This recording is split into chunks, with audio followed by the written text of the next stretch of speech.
Welcome back to my channel study 21। कैसे हैं आप सब? आई होप आप सब अच्छे होंगे। हम लेकर आए यहाँ पर क्लास 10 की मैथ का सेकंड चैप्टर पॉलिनोमियल, जिसमें आज का जो हमारा टॉपिक है वो है geometrical meaning of the zeros of polynomial, मतलब कि ग्राफिकल मेथड से, मतलब जैसे कि आपने 9th क्लास में ग्राफ बनाना सीखे थे, ठीक है। तो उसी मेथड के बेसिस पे आप नंबर ऑफ जीरोस कैसे फाइंड करेंगे, या फिर जो ग्राफ आपको गिवन है आप कैसे पहचानेंगे कि वो लीनियर है, क्वाड्रेटिक है या फिर क्यूबिक है। तो आज हम उसी विषय पर बात करेंगे। सबसे पहले देखिए, क्योंकि हम फाइंड कर रहे हैं, एक एक करके फाइंड करेंगे, तो यहाँ पर लीनियर इक्वेशन की सबसे पहले बात करेंगे हम, लीनियर इक्वेशन की, लीनियर पॉलिनोमियल, ठीक है। लीनियर पॉलिनोमियल मतलब जिसकी डिग्री 1 है, तो आप यहाँ पर एक इक्वेशन अज्यूम करेंगे y is equal to 3x, या फिर जो स्टैंडर्ड इक्वेशन है ax प्लस b, ठीक है, क्योंकि यहाँ पर x की पावर कितनी है, 1 है। अगर आप y एज्यूम फिलहाल, तो ये हमारा पॉलिनोमियल है, ठीक है। फिलहाल y की वैल्यू भी कितनी है, 1 है, तो x की वैल्यू कितनी है, 1 है। तो इस कंडीशन पे इसे हम क्या बोलेंगे, लीनियर पॉलिनोमियल, ठीक है। अब यहाँ पर एज्यूम करते हैं हम इक्वेशन, तो y is equal to 3x plus 2, ठीक है। अब आपको याद होगा कि हम इसके 2 या 3 सॉल्यूशन फाइंड करते थे जिससे हमें एक ग्राफ मिल सके, ठीक है। तो यहाँ पर x और ये y, x की जगह पर आप कोई भी वैल्यू पुट करिए और आपको इक्वेशन सॉल्यूशन मिलेंगे, ठीक है। तो यहाँ पर जब हम पुट करेंगे 0, तो यहाँ पर 0 पुट करेंगे, 3 0 हो जाएगा, वैल्यू क्या मिलेगी, 2। ऐसे ही जब आप 1 पुट करेंगे तो 3 1 3 और 3 प्लस 2 कितना हो गया, 5। यानी हमें एक इक्वेशन ड्रॉ करने के लिए एटलीस्ट 2 पॉइंट चाहिए, तो वो हमें मिल गए, ठीक है। अब यहाँ पर हम ग्राफ ड्रॉ कर लेते हैं, तो ये होगा ग्राफ, ठीक है। ये पॉइंट होगा इसका 0 1 2 3 4 5 6, ऐसे ही -1 -2 -3 -4 -5 और -6, फिर इसके बाद -4 प्लस 1 2 3 4 5 6, यहाँ पर -1 -2 -3 -4 -5 -6, ठीक है। तो एक चीज और ध्यान रखिएगा, जब आप ग्राफ ड्रॉ करते हैं, अगर आप रफली यानी कॉपी पर ड्रॉ कर रहे हैं, ग्राफ पेपर आपके पास नहीं है, तो इनके बीच की जो डिस्टेंस है वो सब में इक्वल होनी चाहिए, क्योंकि ज्यादातर बच्चे यहाँ पर डिस्टेंस कम कर देते हैं, बाकी इक्वल ले लेते हैं। 0 से भी आपको वैल्यू क्या लेनी है, इक्वल लेनी है, ये ध्यान रखिएगा अगर आपको परफेक्ट सोल्यूशन चाहिए, ठीक है। अब पॉइंट हम नोट डाउन करते हैं, तो x का पॉइंट क्या है, 0, और y का पॉइंट 2। तो x हमारा 0 हो गया, और y की वैल्यू क्या है, क्योंकि ये प्लस में है तो ऊपर की साइड जाएंगे, ये आ गया हमारा फर्स्ट पॉइंट, ठीक है। फिर इसके बाद दूसरा पॉइंट है 1 और 5, यानी x की वैल्यू 1, y की वैल्यू 5। तो जहां पर ये कट करेगा वो, तो ये वाला पॉइंट हो गया हमारा 1,5, और ये हो गया 0 0,2। अब जब आप इन दोनों पॉइंट को स्केल की हेल्प से ड्रॉ करेंगे, ठीक है, तो ये किसी ना किसी पॉइंट पे कट करेगा, ठीक है। तो ये पॉइंट क्या हो जाएगा हमारा, एक ही एक्स पर, यानी एक्स एक्सिस पे एक ही जगह कट करेगा। अगर जो भी सोल्यूशन आपको मिल रहा है, फिलहाल तो लीनियर इक्वेशन की जो आपको ग्राफ मिलेगा वो एक स्ट्रेट लाइन मिलेगी, चाहे आप ऐसे ड्रॉ करें चाहे ऐसे ड्रॉ करें, ठीक है, कैसे भी ड्रॉ करें आपको स्ट्रेट लाइन मिलेगी, ठीक। तो ये तो आपको पता चल गया कि लीनियर पॉलिनोमियल में अगर आप इक्वेशन से ग्राफ ड्रॉ कर रहे हैं तो आपको एक स्ट्रेट लाइन मिल रही है, फर्स्ट पॉइंट। सेकंड पॉइंट ये है कि लीनियर इक्वेशन में, लीनियर पॉलिनोमियल में जब आपने नंबर ऑफ सॉल्यूशन फाइंड करे हैं, तो एक लाइन जो एक्स एक्सिस पे कट करेगी, ठीक है, कितनी जगह कट कर रही है, सिर्फ एक जगह पर। तो एक्स एक्सिस पर जितनी जगह कट करेगी वही होंगे उसके नंबर ऑफ जीरोस। तो यहाँ पर नंबर ऑफ जीरोस कितने आ गए, नंबर ऑफ जीरोस, क्योंकि एक्स एक्सिस पे सिर्फ एक ही जगह कट कर रही है, तो नंबर ऑफ जीरोस भी कितने होंगे इसके, 1 होंगे, ठीक है। आगे समझ में, अगर इसके सॉल्यूशन फाइंड करने के लिए बोले कि इसके जो पॉइंट है वो बताइए, तो नंबर ऑफ पॉइंट यानी जो पॉइंट इसके बनेंगे वो होगा -b/a, 0। देखिए एक ही जगह तो कट कर रहा है, y तो हमारा 0 है, ठीक है, तो ये हो जाएगा b, यानी अगर आप इसका सोल्यूशन फाइंड करेंगे तो b की वैल्यू क्या है, 2, तो ये पॉइंट आएगा -2/3, 0, ठीक है। तो 3 चीजें आपको इसमें पता चली लीनियर पॉलिनोमियल में, कि जो इसका ग्राफ होगा वो कैसा आएगा, एक स्ट्रेट लाइन आएगा, यानी स्ट्रेट लाइन अगर आपको दिख रहा है और वो एक्स एक्सिस को कितनी जगह कट कर रहा है, एक जगह, क्योंकि स्ट्रेट लाइन आएगा तो एक ही जगह कट करेगा, ठीक है। तो वो होगा हमारा लीनियर पॉलिनोमियल, और इसमें नंबर ऑफ जीरोस कितने होंगे, 1 होंगे, क्योंकि एक ही जगह कट कर रहा है एक्स एक्सिस को। इसके जो पॉइंट हम फाइंड करेंगे -b/a, सॉल्यूशन जो मिलेगा, ठीक है। तो ये हमारा लीनियर पॉलिनोमियल था, क्योंकि एक ही जगह कट करता है इसलिए हम इसे क्या बोलेंगे, लीनियर पॉलिनोमियल बोलेंगे। आई होप आप लोगों को समझ में आया होगा। चलिए बढ़ते हैं इसके नेक्स्ट टॉपिक पे। चलिए देखिएगा अब इसका नेक्स्ट टॉपिक। नेक्स्ट है हमारा क्वाड्रेटिक पॉलिनोमियल। क्वाड्रेटिक पॉलिनोमियल मतलब जिसकी डिग्री कितनी है, 2 है। ठीक है, तो यहाँ पर मेंशन कर लीजिएगा जिसकी डिग्री क्या है, 2।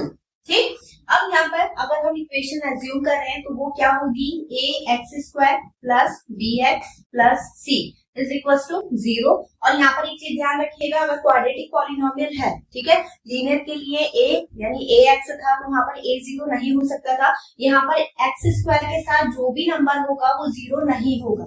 ठीक है, बाकी हो सकते हैं, बस a हमारा 0 नहीं होगा उस कंडीशन में, क्योंकि अगर ये 0 हो गया तो ये लीनियर इक्वेशन बचेगी। ठीक है, अब यहाँ पर हम एज्यूम करते हैं दूसरी equation, x square minus 3x minus 4 is equal to 0। ठीक है, हमने एक इक्वेशन एज्यूम कर ली, क्वाड्रेटिक इक्वेशन है क्योंकि डिग्री कितनी है इसकी, 2 है। अब इसके नंबर ऑफ सोल्यूशन हम फाइंड करेंगे, तो हम इसे y के इक्वल टू मान लेते हैं। यहाँ पर सोल्यूशन अगर हम फाइंड करेंगे इसके, तो पहले हम एटलीस्ट हमें 3 सोल्यूशन इसके चाहिए होंगे, 3 या 4 आप ले सकते हैं ताकि आपका बिल्कुल गलत ना हो।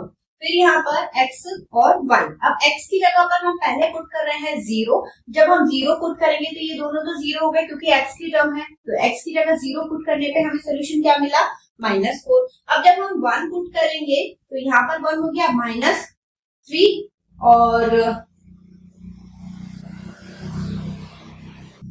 -1 पुट करेंगे तो, ठीक है, तो ये -1 का स्क्वायर -3 इंटू -1 -4, ये तो +1 हो गया, और यहाँ पर minus minus +3 -4 is equal to 0। ये 4 - 4 कितना हो गया, 0, कट हो जाएगा तो कितना आ जाएगा, 0। तो यानी जब हम इसकी जगह पर -1 वैल्यू पुट कर रहे हैं तो हमें सोल्यूशन कितना मिल रहा है, 0 मिल रहा है। ठीक है, क्वाड्रेटिक इक्वेशन के लिए आपको एटलीस्ट 4 सोल्यूशन फाइंड करने होंगे। अब यहाँ पर नेक्स्ट आगे बढ़ते हैं, तो यहाँ पर पुट करेंगे हम +1 या फिर -2 पुट कर लीजिए, तो ये हो जाएगा -2 का स्क्वायर। ठीक है, 3 multiply -2 plus value minus value कोई भी आप पुट कर सकते हैं। ठीक है, और -4 इज इक्वल टू 0, क्योंकि सोल्यूशन आपको वही मिलेगा, ग्राफ आपको वही मिलेगा जो मैं ड्रॉ करूंगी। ठीक है, मतलब इस इक्वेशन के अकॉर्डिंग आप दूसरी वैल्यू पुट करके देखिए, अगर चेंज आए ग्राफ तो आप मुझे कमेंट सेक्शन में जरूर बताइएगा। अब यहाँ पर देखिए, ये होगा 4 माइनस ये हो गया 6, और ये 4 इज इक्वल टू 0, ये कट हो जाएगा, माइनस माइनस हो गया प्लस, यानी जब हमने -2 पुट करा तो वैल्यू कितनी मिल गई हमें, -6। अब पुट करेंगे एक और वैल्यू, तो यहाँ पर -3 पुट कर लेते हैं, तो -3 का स्क्वायर -3 इंटू -3 और -4 इज इक्वल टू 0, ये हो गया 9 प्लस 9 -4 इज इक्वल टू 0, 18 -4 ये कितना आएगा, 14। यानी जब आप -3 पुट कर रहे हैं तो आपको सोल्यूशन कितना मिल रहा है, 14। ठीक है, और यहाँ पर होगा प्लस का 6।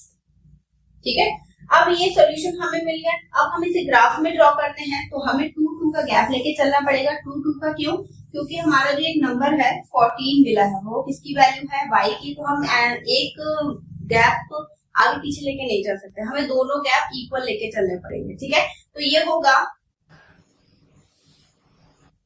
0, 2, 4, 6, 8, 10, 12, 14 और 16। ऐसे यहाँ पर -2, -4, -6, -8, -10, -12, -14 और -16। यहाँ पर 2, 4, 6, 8, 10, 12, 14, 16, -2, -4, -6, -8, -10, -12, -14 और -16। ठीक है, ये हमने ग्राफ ड्रॉ कर लिया है 2 का गैप लेकर। गैप आप अपने हिसाब से एडजस्ट कर सकते हैं जैसे आप लेना चाहें। ठीक है, बट ये ध्यान रखिएगा गैप सब में इक्वल होना चाहिए। अब यहाँ पर देखिए, जब हम पहली वैल्यू ले रहे हैं x की वैल्यू 0, तो y की वैल्यू क्या है, 4 है, तो पहला वो भी कैसा है, -4। तो पहला पॉइंट तो हमारा यहाँ पर आ गया 0, -4। ठीक है, दूसरा पॉइंट है -1, x की वैल्यू -1 और y की वैल्यू क्या है, 0, तो ये होगा -1, 0। ठीक है, फिर -2 प्लस 6, -2 प्लस 6 यहाँ पर। ठीक है, तो ये होगा -2 प्लस 6। अब इसके बाद यहाँ पर -3 और 14, -3 यानी बीच में आएगा, और यहाँ पर 14 और -3। अब यहाँ तो कोई वैल्यू हमें मिली नहीं, तो हम एक काम करते हैं, एक वैल्यू और पुट करके देख लेते हैं ताकि हमें एक सोल्यूशन और मिल जाए, ठीक है, वरना तो ये एक ही जगह जाएगा। फिर इसके बाद हम पुट कर लेते हैं +1 पुट करेंगे तो +1 का square -3 into 1 -4 is equal to 0। तो ये आएगा 1 -3 -4 इज इक्वल टू 0 और एक इसमें से माइनस कर दो -6। तो पहला सोल्यूशन क्या मिल गया हमें, यहाँ पे रख देते हैं 1 और यहाँ पर क्या मिला हमें -6। तो 1 और -6 y की वैल्यू -6 ये, ठीक है, ये हो गया 1 -6। अब इसके बाद और अगर फाइंड करना चाहे तो 2 पुट करते हैं इसमें, तो 2 का square -3 into 2 -4 is equal to 0। तो ये होगा कितना होगा 4 -6 और -4 ये कट हो गया, तो दूसरा सोल्यूशन 2 -6, ठीक है। ये ध्यान रखिएगा यहाँ पर सेम आ रहा है क्योंकि सोल्यूशन में इसलिए फाइंड कर रही हूँ ताकि आपको पूरा क्वाड्रेटिक दिखा सकूं, ठीक है। तो ये हो गया 2 और -6 ये आ गया, ठीक है। अब इसके बाद ये हो गया 2 -6। अब थोड़ी सी बड़ी वैल्यू रखते हैं तो यहाँ पर रख ले रहे हैं हम 4 का square -3 into 4 -4 is equal to 0। ये हो गया 16 12 -4 इज इक्वल टू 0 और ये हो जाएगा 16 -16 कितना आ गया 0। तो दूसरा सोल्यूशन हो गया हमारा 4, 0। तो यहाँ पर आएगा हमारा, देखिए सोल्यूशन हमें मिल रहा है, ठीक है। तो ये चीज दिखाना चाह रही हूँ कि जो ग्राफ है जब आप इससे सोल्यूशन ज्यादा फाइंड करेंगे तो यहाँ पर ये इसे 2 जगह कट करेगा। अब जब हम इन पॉइंट्स को जोड़ेंगे, ठीक है, ये आएगा ऐसे करके, तो इसने एक्स एक्सिस को कितनी जगह कट करा है, 2 जगह कट करा है, ठीक है। तो यहाँ पर नंबर ऑफ जीरोस कितने हो गए, नंबर ऑफ जीरोस कितने आ गए, क्योंकि एक्स एक्सिस को कितनी जगह कट कर रहा है, 2 जगह। और अगर 2 जगह कट कर रहा है तो उस इक्वेशन यानी उस ग्राफ को हम क्या बोल सकते हैं, क्या रीड करेंगे, क्वाड्रेटिक पॉलिनोमियल, ठीक है। तो ये चीज थी इसमें। अच्छा, इसमें 2 कंडीशन बनती है कि इसमें जो ग्राफ है वो 2 कंडीशन पे बनता है, क्योंकि ये जो है इस वाले ग्राफ को हम बोलते हैं पैराबोला, ठीक है। अब पैराबोला जो है वो 2 कंडीशन का होता है, एक अपवर्ड डायरेक्शन में, एक डाउनवर्ड डायरेक्शन में, ठीक है। क्योंकि ये ऊपर की साइड ओपन है, तो अगर ऊपर की साइड है तो इसे बोलेंगे ओपन अपवर्ड, ठीक। और अगर नीचे की तरफ ओपन है तो ये होगा ओपन